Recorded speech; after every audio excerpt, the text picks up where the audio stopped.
What's up? Welcome to the No Tracers podcast. This show is all about urban exploring, whether you like abandoned buildings and asbestos, if you like rooftops, if you like train hopping, exploring tunnels, whatever it is, this is the podcast for you. Welcome to the show. This is the last episode of 2024. Let's get into it.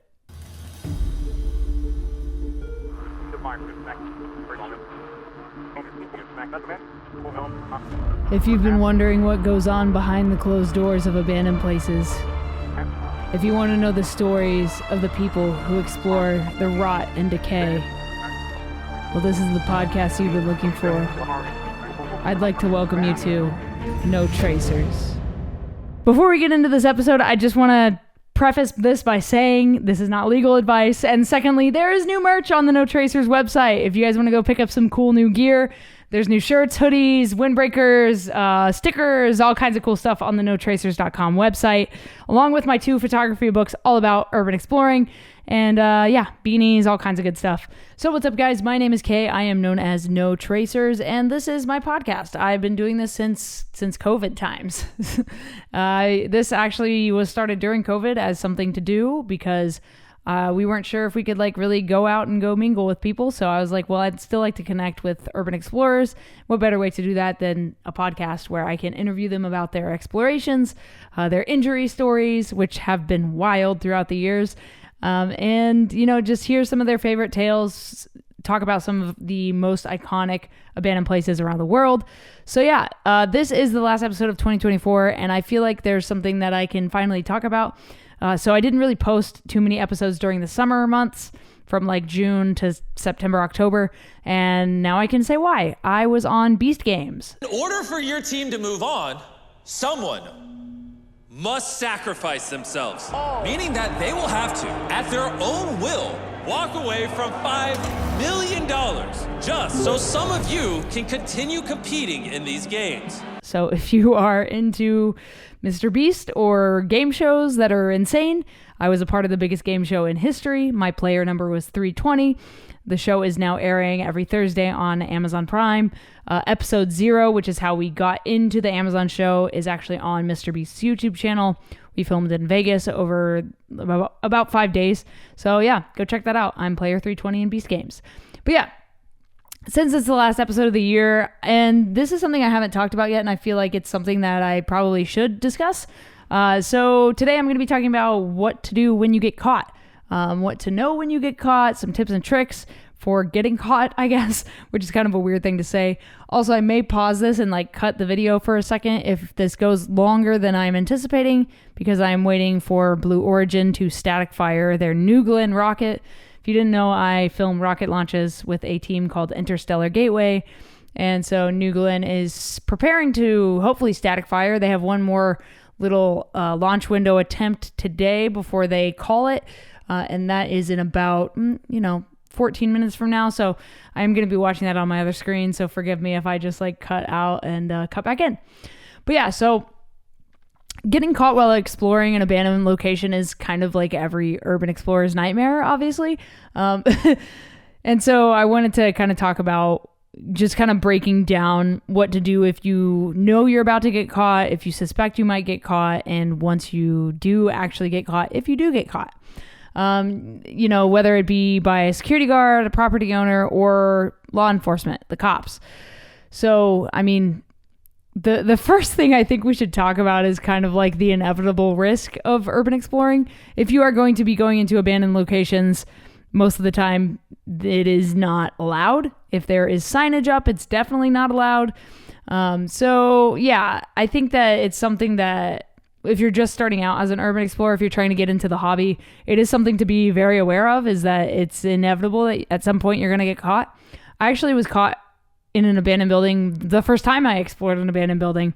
I was with my friend Chamo. The video is actually up on my YouTube channel, No Tracers URBEX. We explored an old abandoned army, it wasn't a military base. It was just an army warehouse, basically, where they had storage. It then got bought and sold to and turned into a flea market for a bit. And then it was completely abandoned and now it's covered in graffiti. I don't even think the building's there anymore, to be honest. It was in LA,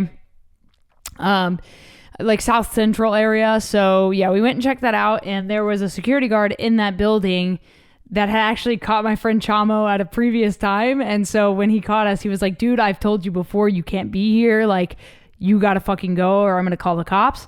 And Chamo was like, sorry, man. Like, I know, blah, blah, blah. You know, he was like apologetic. And I was like, yo, can we pay you to like explore for an hour? And he was like, no, just go you got an hour, be out of here by that time, or, you know, I'm going to be pissed and escalate this. So luckily my first exploration went off without a hitch for the most part, aside from actually getting caught in the first place. But that guy let us explore. So that was pretty cool. You just got to like stay cool, like try not to be a dick. Like, I think that's the number one like tip that I have for you guys. If you do get caught, like, don't be an asshole, because if you are a dick, then they are definitely not going to be nice to you. So the nicer you are to them and the calmer you are, the more likely you are to like be okay and like get away with this. Most encounters are with security guards or with property owners. There's not usually cops just like sitting around abandoned places unless it's like a high profile spot. But most of the time it's just going to be some security guard that is making an hourly check. So oftentimes I will actually try to pay them to let me explore or just let me leave. Mind you, I've only been caught a handful of times, less than a handful of times actually. And most of the time I'm just like, yo, sorry, I'm a photographer. Like, I just came here to take photos. I'm not trying to vandalize anything. And that's the thing, like, the difference between like harmless exploration and suspicious activity are pretty obvious to people. It's pretty easy to like figure that out upon first approaching somebody as a security guard. Like, I feel like you can pretty quickly suss that out. You got to kind of understand the situation depending on like who catches you. So security guards they're often just doing their job. They're not law enforcement. They can't detain you. So yeah, I mean, at the end of the day, if you want to run away from a security guard, that's on you.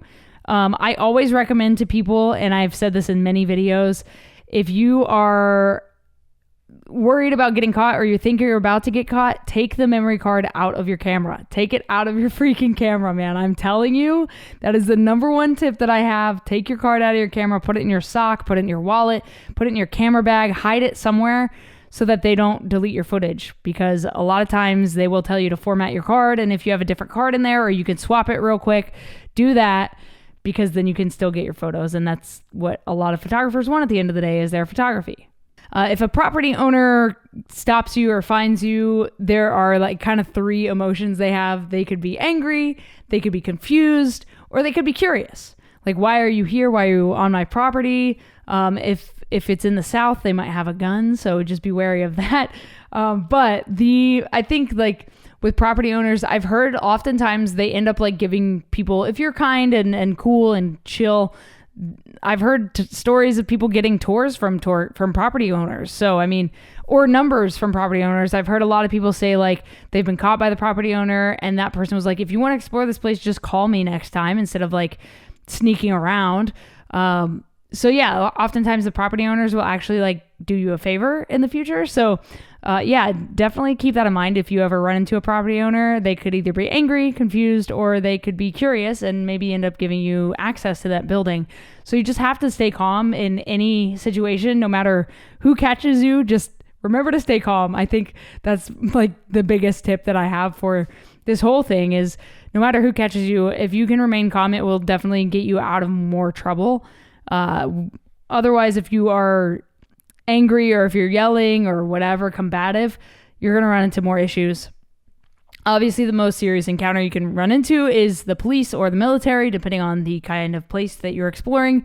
If you're on federal property and you're caught, that's a federal crime. So definitely keep that in mind before you go hit up a nuclear base or an abandoned federal prison, or a construction site in Florida is apparently federal property. So keep that in mind if you decide to go explore something that isn't like a house or a mall or something in between, an office building, hospital, that kind of thing. And you can tell pretty quickly if you're dealing with private security or a cop. If you're dealing with private security, they don't have badges. If you're dealing with a cop, they'll pretty quickly show you their badge, or they'll indicate that they are a police officer verbally. And so, yeah, but again, the golden rule is to just stay calm. De-escalation is also important. Number one, keep your hands out of your pockets. Don't put your hands in your fucking pockets. It's never a good idea if you're caught, because that scares people and that raises them into another level of fear. And if people are afraid, they're more likely to do stupid shit or irrational shit. So yeah, definitely keep your hands out of your pockets and don't like move too quickly, because you don't want to spook somebody into like killing you. Let's be honest. Or unleashing a dog on you. We've heard stories on this podcast about people getting chased by dogs, police dogs, canines. So yeah, definitely try not to make any sudden movements, or if you are actually caught and you're not prepared to run for your damn life. The next thing is like to be honest about what you're doing without oversharing. You don't want to give them too much information, obviously. Most of the time, if you just say that you're a photographer, you're trying to document the decay of the building, you think it's beautiful, compliment the building, if you can. Most of the time, you'll be okay with that. Say that you weren't aware that you couldn't be there, because that will get you out of a lot of situations. Don't admit guilt. Like, don't say something like, I know I'm trespassing. Don't ever say that. Like, sorry, I'm trespassing. Don't say that.